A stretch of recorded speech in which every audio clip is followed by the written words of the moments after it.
ऐसा सिपाही जिसके दिल में काई कबीले की इज्जत ना हो, वो इस टोपी के बिल्कुल काबिल नहीं है।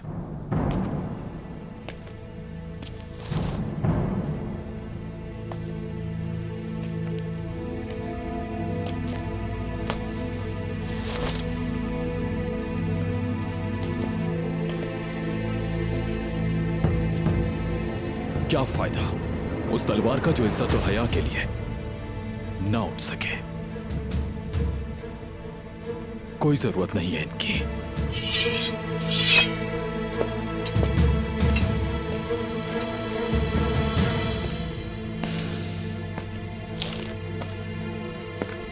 हमारे शहीद अब्बास भाई की मंगेतर और आइकुल को तुम्हारी अमानत में दिया। तुम लोगों ने क्या किया? क्या किया? बोलो। अमानत की हिफाजत नहीं कर पाए।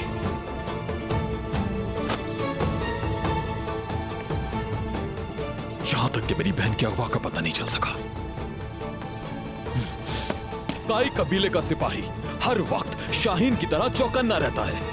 वो काई कबीले की इज्जत के लिए मौत से भी लड़ जाता है।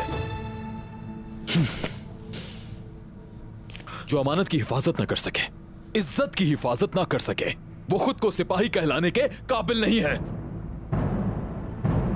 लेकिन मैं तुम्हें पूरा हक दूंगा, तुम फिक्र ना करो।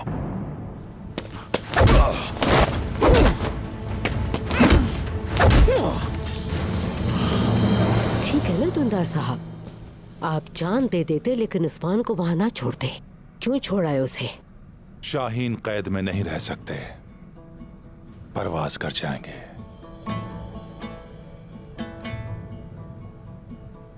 इन्हें आप ही बताएं बमसी साहब। बिल्कुल बताता हूं दुंदार साहब। जरा खातून, अगर उस्मान ना होता तो हम सब यहाँ वापस नहीं आ सकते थे।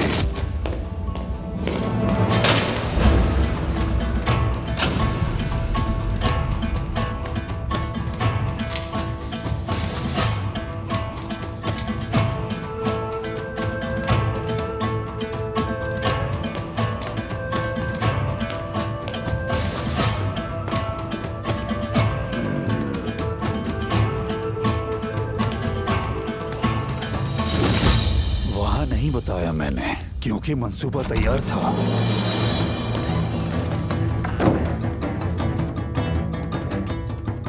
लेकिन जो कुछ भी है एहतियात से करेंगे। बमसी साहब, इतनी कोशिशों के बाद भी क्या हम उस्मान के एहसानमंद होंगे? सिर्फ अपनी जान नहीं बल्कि आपकी, बाबा जान की, सामसा की, मेरी बहन की, सबकी जानें खतरे में डाल दें। ये सब कब तक चलता रहेगा? अगर उस्मान अदालत से मुजरिम साबित हो गया तो, उसने वाकई हाकिम को कत्ल किया हो तो, ये सब ऐसे नहीं चलेगा। बेहतर यही होगा उस्मान से हर चीज का हिसाब लिया जाए, और अगर अदालत में उस्मान पर जुर्म साबित हो गया तो हम सबको सल्जूकी सुल्तान को जवाब देना होगा। बस करें भाईजान, बस। इतना बड़ा कबीला होकर भी उस्मान की मदद नहीं कर सके। बाजी कह रहे हैं, अब्बू भी कह रहे हैं, लेकिन उस्मान ने आपके वालिद और बहन के लिए खुद को कुर्बान कर दिया। आइकुल, बतूर,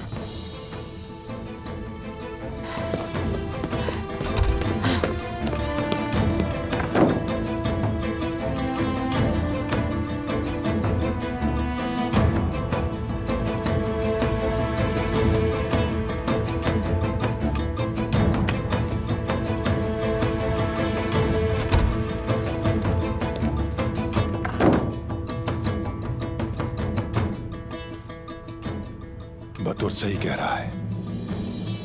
अगर उस्मान मुजरिम साबित हुआ तो वो लोग आसानी से उसे नहीं छोड़ेंगे। अगर उन्होंने नहीं छोड़ा तो आप मुझे बताएं क्या करेंगे दुंदार साहब? क्या डर के बैठ जाएं? दरअसल मसला बाजंतीनी नहीं है बामसी साहब। अगर बाजंतीन इस मसले पर हाथ डालता है तो मंगोल भी शामिल होंगे। बाबा जान को जल्द अज जल्द कबीले वापस आना होगा। इंशाअल्लाह कोनिया में सुल्तान राजी हो जाएंगे तो ये मसला भी हल हो जाएगा। इंशाल्लाह।